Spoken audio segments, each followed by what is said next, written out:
mungkin Dinda, nggak ada yang namanya kesurupan di sini, kata si Rora kayak gitu. Kalau bukan kesurupan terus ngapa kawan kau kayak gitu? Mana ada orang waras yang lompat-lompat dari kasur sambil melotot tepuk-tepuk tangan kayak gitu? Assalamualaikum warahmatullahi wabarakatuh. Terima kasih sudah klik video ini.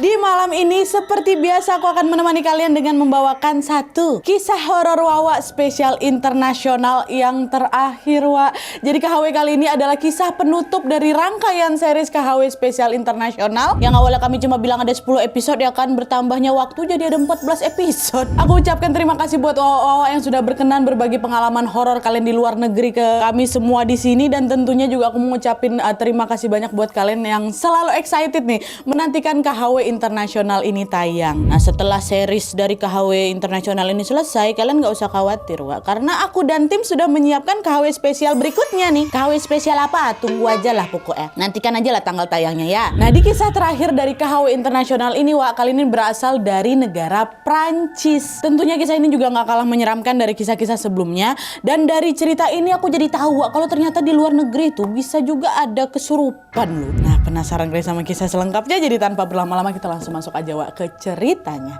Check it out.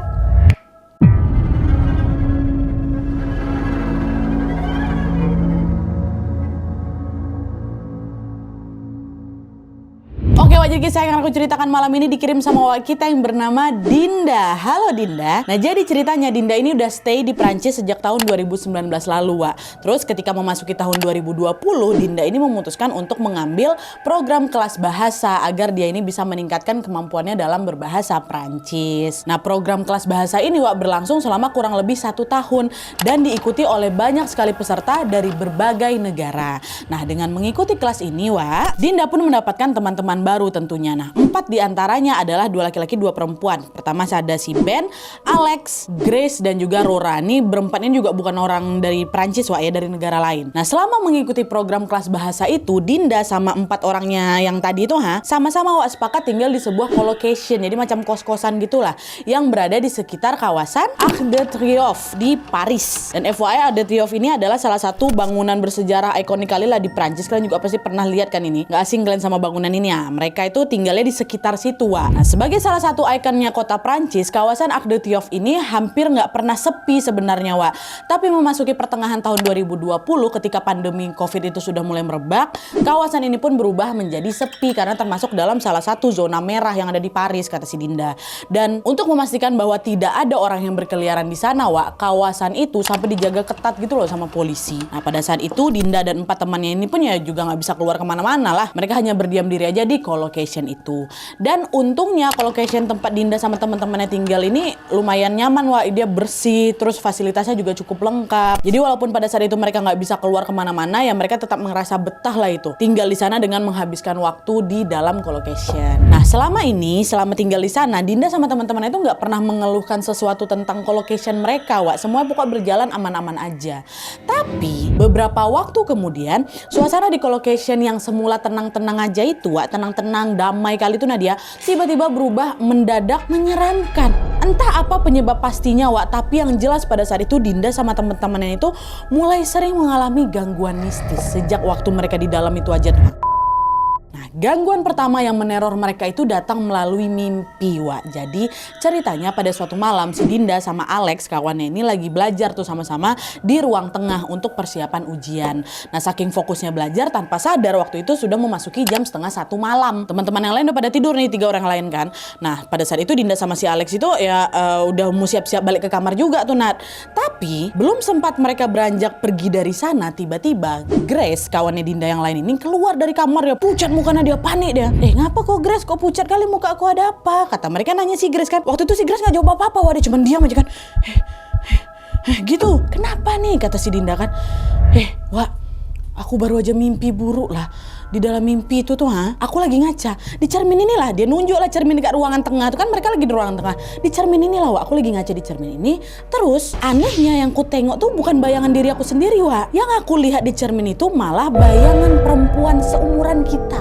Dia pakai baju putih, ya lumayan cantik lah, Wak. Cuman dia natap aku tanpa ekspresi. Aku cuma bertatap aja sama perempuan itu. Sampai akhirnya ekspresi dia berubah jadi marah, Wak. Terus dia ngejerit kayak patah-patah gitu. Kayak gitu. Itu kata si Grace. Mimpi buruk yang diceritakan sama si Grace ini, Wak, ternyata gak bikin si Dinda sama si Alex ini takut. Yang ada di situ mereka malah ketawa kami. Dia bilang, mimpi kok tuh. Udah lah, gak usah dipikirkan kali. Makanya kok kalau misalnya tidur doa, kata Dinda kayak gitu. Iya sih memang mimpi, tapi macam nyata kali, Din, kata si Grace. Karena dia direspon kayak gitu sama kawannya, gak ada yang percaya sama mimpi buruknya tadi. Grace pun memilih untuk tidak membahasnya lagi ya. Cuman ini tuh udah masuk ke keanehan pertama ini, Wak. Tapi malam itu ya udah berlalu kayak gitu aja. Dan di hari-hari selanjutnya Dinda sama kawan-kawan ini pun kembali melanjutkan aktivitas mereka seperti biasa. Sampai akhirnya selang 3 hari kemudian lah Nadia, gantian aku yang diteror, kata si Dinda. Nah, jadi ceritanya, Wak, malam itu Dinda nih gak sengaja ketiduran dia di ruang TV, kawan-kawannya dan masuk ke kamar semua. Terus sekitar jam 10 malam tiba-tiba Dinda nih kebangun dengan perasaan yang masih kayak masih ngantuk-ngantuk kayak gitu kan. Samar-samar Dinda tengok Ben, kawan dia, lagi jalan ngedeketin dia gitu kan. Terus si Ben ngomong kayak gini, "Din, ngapain tidur di sini dingin. Udah sana balik kok ke kamarmu," gitu kata si Ben ini. Di situ Dinda cuma ya ntar lagi, kata dia gitu, ngangguk aja, Wak. Dan gak lama kemudian si Dinda nengok Ben yang tadi bangunin dia ini masuk ke dalam kamar mandi. Karena posisinya waktu itu Dinda ini masih ngantuk kali, dia sempat macam dipejamkannya lagi matanya. Dia gak langsung balik ke kamar tuh, masih ada di ruang TV tuh. Lalu hanya berselang beberapa menit kemudian Dinda dengar lagi ada suara orang, Wak, lagi jalan juga ke dekat dia. Nah waktu itu dia pikir, oh ini Ben nih, Ben udah keluar dari kamar mandi kan. Tapi waktu Dinda dibuka matanya dikit kan, ternyata yang datang itu bukan si Ben, Alex, kawan yang satu lagi nih. Nah, Alex keluar dari kamar dia. Cuman bukan mendekati Dinda, dia berjalan ke kamar mandi. Kamar mandi yang di dalamnya masih ada Ben nih, Wak. Dan karena pintu kamar mandi itu ketutup ya tuh si Alex ngetok kan. Udah belum, gantian aku kebelet pipis, kata si Alex kayak gitu. Gak ada jawaban dari dalam, diketok lagi, tak, cepat lah gitu kan. Tetap juga gak terdengar jawaban apa-apa dari dalam kamar mandi itu kan. Nah, di sisi lain Dinda yang lagi ketiduran ini keganggu sama suara ketukan pintu tadi, Wak. Terbangunlah dia kan. Dia tengok, oh ada Alex. Janganlah diketuk, Lex. Di dalam tuh lagi ada si Ben. Pakai kamar mandi yang lain aja ngapa? Kata Dinda. Nah, ucapan Dinda ini bikin si Alex malah heran. Hah? Kan Ben lagi ke rumah orang tuanya dari 2 hari yang lalu. Kata si Alex kayak gitu. Hah? Bukannya ada balik ya? Orang tadi jelas-jelas aku tengok dia masuk dalam kamar mandi kok. Kata Dinda kayak gitu. Mimpi kok tuh, orang Ben belum balik kok. Di situ Dinda sempat terdiam bentar. Hah? Belum balik? Tadi aku nampak kok dibangunin aku terus dia masuk kamar mandi. Nah terus gak lama kemudian bangun si Dinda, pergi dia dekat si kamar mandi itu kan. Tunggu lo Lex, coba kau tengok itu pintu kamar mandi ya kekunci gak? Kata si Dinda lagi. Nah si Alex dicoba lah kan, dibuka kan, betul. Iya, Wak, dikunci, kata si Alex kan. Akan betul dikunci, berarti ada orang di dalam. Orang juga tadi aku tengok Ben masuk kok, kata Dinda lagi. Nah di sisi lain Alex ini masih pada pendiriannya, dia tahu betul Ben itu belum balik. Ben tuh lagi di rumah orang tuanya. Jadi siapapun yang ada di dalam kamar mandi itu tuh pasti bukan Ben gitu kan, Wak. Alex balik lagi gitu, woi, siapa nih di kamar mandi? Aku udah kebelet kali nih. Cepatlah keluar, kata siapa nih kan. Ngamuk lah si Alex di situ. Nah, suara ketukan Alex yang terakhir ini ngebikin 2 kawan yang lain, si Grace sama si Rora ini terbangun, keluar lah dari kamarnya. Ngapa sih kalian ribut-ribut, Udah malam loh ini. Dindanya lab itu loh si Ben masuk kamar mandi tapi nggak keluar-keluar, dipanggil berkali-kali nggak nyaut-nyaut. Nah, gantian Grace sama Rora bilang, Ben kan di rumah orang tuanya, Wak. Enggak, udah balik dia. Orang tadi aku sempat ngobrol sama dia kok, dia masuk dalam kamar mandi, nengok aku. Alex datang lagi, kok ini kok bandel kali. Ku bilang orang si Ben belum balik kok. Enggak, sekarang gini, kalau misalnya si Ben itu belum balik, kenapa pintu kamar mandi ini kekunci dari dalam? Waktu itu pokoknya aku, Grace sama si Alex masih berdebat dengan pendapat masing-masing. Ben belum balik, aku bilang Ben udah balik gitu kan. Nah di situ si Rora nggak banyak omong dia langsung masuk ke dalam kamarnya, dia ambil lah itu kunci kamar mandi cadangan kan. Sekalian dia bawa HP juga, dia mau nelpon si Ben nih. Bising dah, dia ambil kunci, dia ambil handphone. Nah pas dia balik lagi ke pintu kamar mandi, Wak, sambungan telepon si Rora ke Ben tuh udah nyambung. Yang kata sama Ben, ngapa nih malam-malam nelpon, ngapa kata gitu. Kau lagi di mana, kata si Rora. Masih di rumah orang tuaku, katanya. Dinda yang denger jawaban itu akhirnya iya nih, nge-freeze dia, Wak. Kalau Ben emang lagi ada di rumah orang tuanya, terus siapa tadi yang nyapa aku? Nah terus siapa juga nih yang sekarang lagi di dalam kamar mandi ya kan? Nah dengan jantung berdebar-debar, Dinda pun minta, udah, Wak, coba buka lah pakai pintu cadangan itu kayak pintu cadangan, pakai kunci cadangan tuh buka. Udah coba, mereka udah agak deg-degan nih. Nah waktu pintu dibuka, Wak, nggak ada siapa-siapa. Oh pada ketakutan semua tuh Nadia. Nah kan betul memang belum pada Ben ngelantur kok tuh. Enggak, Wak, aku yakin kali, Wak. Oke lah, aku misalnya mimpi nih, aku ngerasa Ben yang ngebangunin aku tadi kan suruh pindah, terus aku yang mimpi aku nengok si Ben masuk rumah sakit pula, masuk kamar mandi. Kalau memang aku mimpi, ini kenapa kamar mandi ini bisa kekunci dari dalam? Iya juga ya, Wak ya. Pertanyaan-pertanyaan itu berkecamuk lah di dalam kepalanya si Dinda. Dan kejadian ini juga langsung bikin si Dinda ini sadar kalau kayaknya ada yang nggak beres lah sama collocation kita ini. Tapi karena Dinda sama teman-teman yang nggak mau berpikir yang aneh-aneh, mereka pun memilih untuk ya udahlah, mereka langsung balik aja ke kamar masing-masing. Si Alex sudah kencing, balik juga lah. Tidurlah malam itu.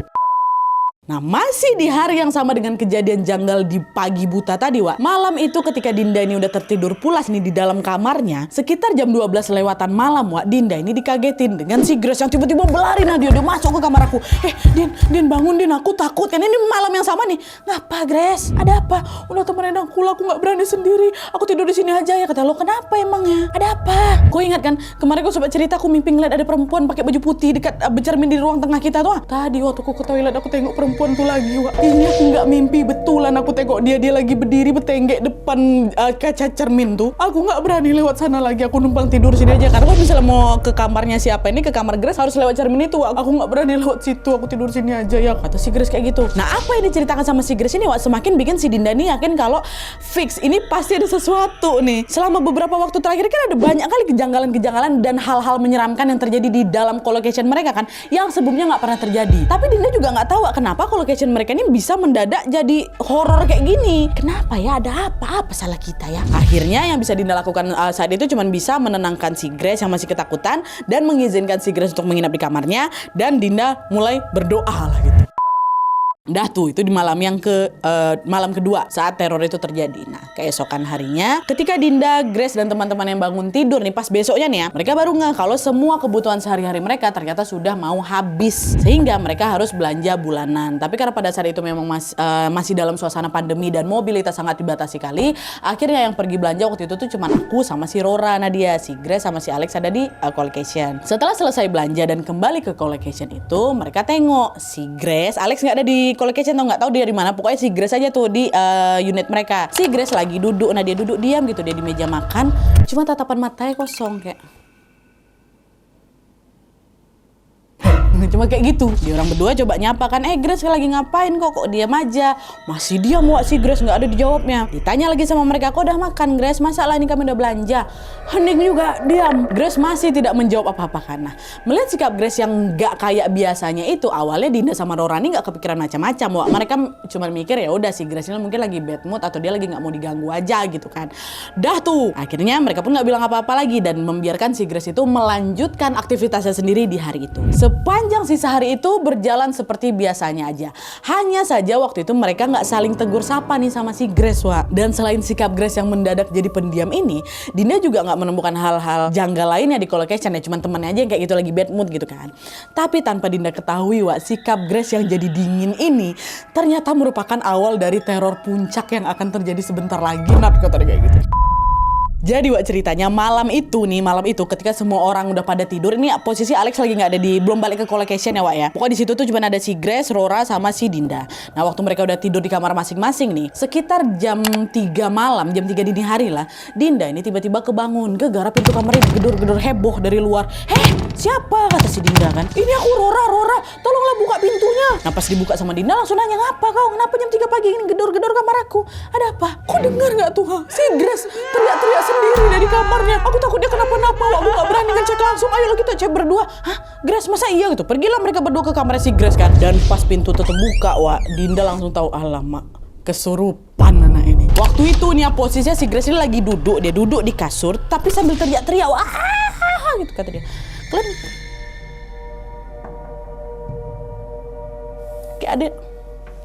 kayak ada yang bergerak-gerak, dia bilang apa, kayak ada suara apa gitu. Dah dulu dia kan teriak gitu. Nah, hanya dengan sekali pandang Nadia, aku bisa langsung notice kalau wajahnya si Grace ini terlihat berbeda dari biasanya. Jadi macam bukan mukanya si Grace, kata si Dinda. Di situ Dinda nggak tahu nih gimana cara menyadarkan si Grace. Alhasil karena Dinda ini adalah seorang muslim ya, yang bisa Dinda lakukan ya udah, aku cuma bisa baca doa Al-Fatihah aja nah. Dan ketika mendengar Dinda ini baca doa, Grace itu tiba-tiba berhenti. Dan dia langsung menolehkan pandangannya ke arah Dinda, Wak.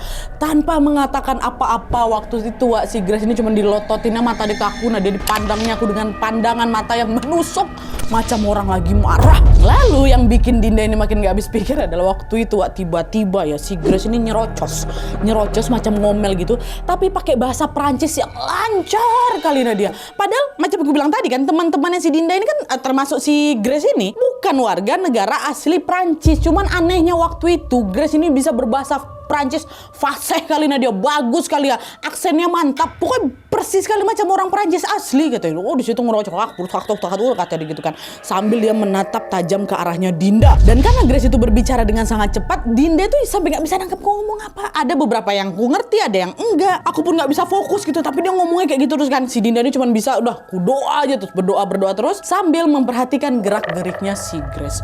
Lalu selang beberapa menit kemudian, Wak, si Grace ini berdiri kan dari tempat tidurnya tuh. Lompat dia sambil oke gitu sampai tepuk-tepuk tangan. Ya Allah, makin panik lah Dinda sama si Rora kan. Refleks mereka langsung keluar kamar nih, Wak. Dikunci ya si Grace dalam kamar tuh sendiri supaya si Grace nggak kabur kemana-mana. Mending kami aja yang kabur keluar berdua kan. Nah, pada saat itu Dinda sama Rora ini berusaha mencari bantuan, Wak. Tapi mereka bingung, aduh mau minta tolong sama siapa. Si Ben masih di rumah orang tuanya, si Alex pun entah lagi ada di mana. Jadi di unit itu ya cuma tinggal mereka bertiga aja. Satu si Grace kesurupan, tinggal lah berdua. Nah, lalu di tengah suasana yang menegangkan itu, Dinda bilang lagi sama si Rora, "Wera, selama pandemi ini kan kawasan kita dijaga sama polisi kan. Coba aku pergi keluar, kau carilah polisi yang lagi bertugas. Ku bawa polisi itu ke sini. Aku yakin Grace ini sekarang lagi kesurupan, Wak. Kita bawa dia nanti ke gereja terdekat. Cepat kau panggil lah, biar nanti aku yang jagain si Grace di sini." Rora jawab, "Hah? Kesurupan? Gak mungkin, Dinda. Gak ada yang namanya kesurupan di sini," kata si Rora kayak gitu. Kalau bukan kesurupan terus ngapa kawan kau kayak gitu? Mana ada orang waras yang lompat-lompat dari kasur sambil melotot tepuk-tepuk tangan kayak gitu? Kau pernah nggak nengok si Grace tuh bisa ngomong Prancis selancar itu? Enggak kan? Dia melotot teriak-teriak tepuk-tepuk tangan kayak gitu jam 3 pagi kayak gini. Siapa? Iya sih memang, tapi nggak mungkin lah si Grace tuh kesurupan. Nah, Rora ini kan yang notabene-nya bule lah mungkin kan. Mereka nggak percaya lah sama yang namanya kesurupan. Yang ada di situ aku sama si Rora jadi berdebat dia mengenai si kondisinya si Grace ini. Terus karena Dinda udah mulai kesal sama sikap si Rora yang cenderung skeptis ini, akhirnya dia bilang, "Ya udah, mau si Grace ini sekarang kesurupan atau bukan, yang jelas si Grace ini kawan kita nih lagi butuh bantuan. Sekarang kau pilih, mau kau yang ada di sini atau aku yang panggil polisi keluar? Kau nunggu si Grace." Hah? Ya udah, aku aja yang keluar nyari polisi, kau yang tunggu di sini ya. Nah, cepatlah kau, banyak kali cakap mau biar aku yang jaga Grace di sini, kata si Dinda kan. Dah, betulan nih pergilah si Rora keluar mencari bantuan, Wak. Dinda cuma bisa menunggu di depan pintu kamarnya si Grace itu sambil terus membaca doa. Aku bacalah surat-surat pendek aku hafal karena dia. Dan yang bikin Dinda makin ketakutan lagi di situ, Wak, semakin Dinda ini membaca surat-surat pendek, suara tepuk tangan si Grace dari dalam kamar tuh makin kencang. Dia makin juga ketawa cekikikan. Gitu, ya Allah. Dengan jantungnya makin berdebar-debar, Wak, Dinda terus ku baca terus doa itu. Nah, lalu beberapa menit kemudian nyampe lah ini si Rora ke unit mereka sambil ngajak polisi. Di situ Dinda bilang ke polisi, "Pak, tolongin teman saya, Pak, kayak dia lagi kesurupan." Nah, setelah Dinda bilang kesurupan, respon yang Dinda terima lagi-lagi sama. Ternyata si polisi ini juga nggak percaya sama, kesurupan, katanya nggak percaya dia namanya kesurupan, Wak. Udah enggak tuh, mana ada kesurupan di sini, temanmu tuh lagi high tuh, lagi macam mabuk gitu. High gimana sih, Pak? Saya bisa bedain mana orang yang mabuk sama yang bukan. Bapak ini nggak percaya dah. Bapak masuklah dalam pintu kamarnya, Bapak ceklah sendiri, kata si Dinda kayak gitu. Bapak tengok sendiri gimana kondisi kawan saya. Nah, ya udah saya cek tuh. Masuklah polisi itu dalam pintu kamar kan.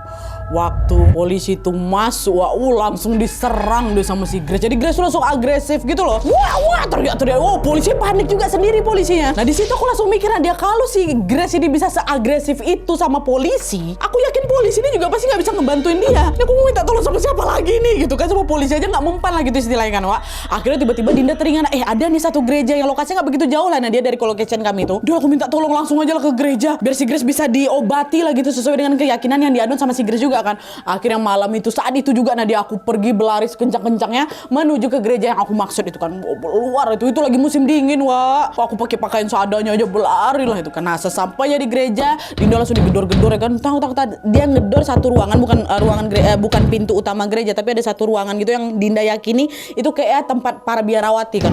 ketok, tolong gitu. Nah karena ketokan itu lumayan berisik, ada seorang Romo yang juga ikut kebangun. Nah Romo ini langsung lah menghampiri Dinda kan, dia ngomong, ada apa nak? Apa yang ngebuat kamu sepagi ini datang ke gereja? Nah di situ Dinda ceritain lah itu semua, aku ceritain semua sama Romo ini kan mengenai kejadian Grace yang lagi kesurupan. Dan setelah menyimak cerita dari Dinda, untungnya Romo ini bersedia ikut ke apartemen mereka untuk melihat kondisinya si Grace.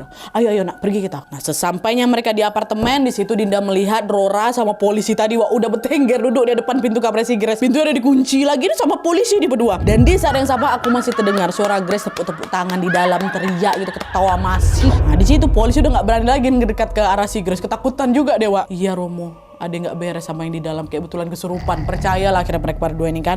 Alhasil yang saat itu berani masuk ke dalam kamar untuk memeriksa kondisi Grace cuman Romo aja sendirian. Romo masuk sendiri, pintu kembali ditutup, mereka bertiga tegak lah itu di luar kan. Entah apa pasti yang dilakukan sama Romo di sana, tapi yang jelas sekitar 30 menit kemudian suasana pun berangsur-angsur tenang, walaupun memang sempat teriak-teriak juga si Grace dari dalam kan.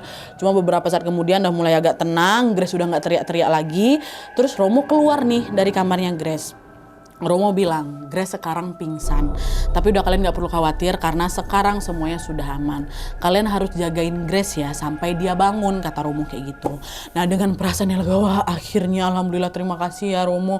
Makasih banyak. Berarti sekarang kami boleh ngeliat kondisi Grace langsung. Romo, boleh. Silakan masuk aja ke dalam kamarnya gitu kan. Dah lah tuh akhirnya Dinda sama Rora pun masuklah balik ke kamarnya si Grace. Meski waktu itu Grace ini masih dalam kondisi pingsan, Dinda tahu betul kalau pada saat itu Grace ini sudah terlihat seperti ya Grace yang biasanya, mukanya udah nggak beda lagi gitu loh. Dinda pun lagi-lagi kembali mengucapkan terima kasih kepada Romo karena sudah membantu mengobati Grace. Nah selain itu Dinda nanyalah ke Romo kan, ini sebenarnya teman saya kenapa? Grace ini tadi kenapa kok dia bisa kesurupan Romo? Apa ini ada hubungannya dengan suasana di colocation yang memang Romo beberapa waktu belakangan ini sering ada kejadian horor lah, kata Dinda. Menanggapi pertanyaan Dinda, Romo ini nggak menjawabnya dengan detail gitu loh. Tapi yang jelas menurut Romo tadi si Grace ini lagi diganggu sama sosok perempuan yang sudah sejak lama menghuni colocation-nya mereka.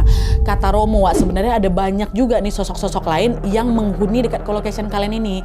Tapi sosok-sosok itu tuh kebanyakan kayak nggak jahat gitu loh. Dan energinya tidak sebesar si sosok perempuan yang masukin si Grace tadi. Romo juga bilang kalau sebelum si Grace ini kesurupan, sebenarnya si Grace ini udah pernah 2 kali didatangin sama perempuan itu, kata Romo. Nah apa yang diucapin sama Romo ini bikin si Dinda langsung teringat lah sama teror yang pernah diceritain sama si Grace kan. Tentang si perempuan berbaju putih yang suka dia tengok bercermin di ruang tengah tuh. Pertama si Grace tengoknya memang lewat mimpi. Terus kedua si Grace tuh nengok langsung ya kan. Ini padahal Romo gak ada dikasih tahu nih. Romo tuh cuma tahu ya udah si Grace kesurupan. Yang kejadian-kejadian kemarin gak ada aku ceritain. Nah tapi Romo tahu si Grace ini sudah didatangin sama 2 kali sosok ini. 2 kali sama sosok ini. Nah Romo bilang kalau memang sosok itulah yang sudah merasuki Grace. Tapi untungnya Grace ini tetap bisa diselamatkan. Dan juga setelah kejadian kesurupan itu, selama berada di colocation itu, Grace mengaku kalau dia itu jadi sering ngerasa diawasin gitu loh. Pokok aku kayak gimana-mana kayak gak tenang gitu di colocation tuh. Tapi meskipun begitu, untungnya dia tidak pernah ditampakin apa-apa lagi. Sekali itulah dia tengok band. Untung wujudnya kayak band. Cuman ya udah abis itu mereka bisa melanjutkan aktivitas mereka dengan normal kembali. Oke jadi itu tadi pengalaman horor yang dialami oleh Dinda selama tinggal di Prancis. Nah kata Dinda sampai hari ini si Grace tuh nggak pernah cerita tentang apa yang sebenarnya terjadi di malam ketika dia kesurupan tuh, sebelum dia kesurupan. Jadi mereka nanya kan, kok sebelum kesurupan tuh apa yang kau rasain, kau nengok apa segala macam. Si Grace tuh nggak, aku udah nggak mau bahas lagi kayak gitu. Aku juga nggak berani nanya lebih lanjut lagi karena aku tahu betul hal itu tuh memang bikin si Grace ini trauma bukan main gitu loh. Dan nggak lama setelah kejadian itu juga Dinda pun akhirnya memutuskan untuk keluar dari colocation itu. Dan kabar terakhir yang dia dengar dari seorang teman asal Indonesia juga yang juga pernah tinggal di sana, konon katanya sosok perempuan yang ngerasukin si Grace ini pernah beberapa kali nampakin diri lagi Jadi sosok tuh macam nggak pernah pergi gitu loh dari sana, mungkin karena memang dia udah sejak lama menghuni tempat itu ya kan. Romo kan juga bilang kayak gitu, sosok ini udah lama di sini. Tapi apapun itu kita doakan saja semoga kejadian yang pernah menimpa Dinda sama kawan-kawannya tidak terulang lagi dengan penghuni-penghuni yang baru ya. Kadang hantu nih serahlah kalian mau ada di sana tapi janganlah dinampain gitu. Kalaupun memang menampain, tampailah dengan wajah yang baik gitu kan. Nggak usah yang seram gitu. Kenapa aku tiba-tiba merinding yang ngomong kayak gitu. Males tuh kaget ya kan nggak juga berharap sih, cuman ya, jangan sampai kelihatan lah. Tuh si Dinda ditengokin wujud Ben. Si Grace aja yang nengok sosok tuh yang macam cewek biasa aja dia ketakutan, apalagi ditengokin sosok di sini ya. Macam-macam di sini Grace. Main-main lah dulu ke Indonesia Grace biar nampak antu-antu di sini kan. Ya. Oke Wak, jadi sekian dulu videonya. Terima kasih sekali lagi yang sudah menonton. Akhirnya kita sudah sampai juga di video KHW spesial internasional episode terakhir. Komen di bawah episode dari negara mana nih yang paling membekas di hati kalian. Dan yang ketinggalan series KHW internasional kami, jangan khawatir Wak, semua rangkaian series KHW internasional sudah aku masukkan di playlist dari episode 1 sampai 14. Selamat menonton kembali. Dari semua KHW internasional yang sudah kalian tonton, bagaimana pendapat kalian tentang gangguan mistis di luar negeri?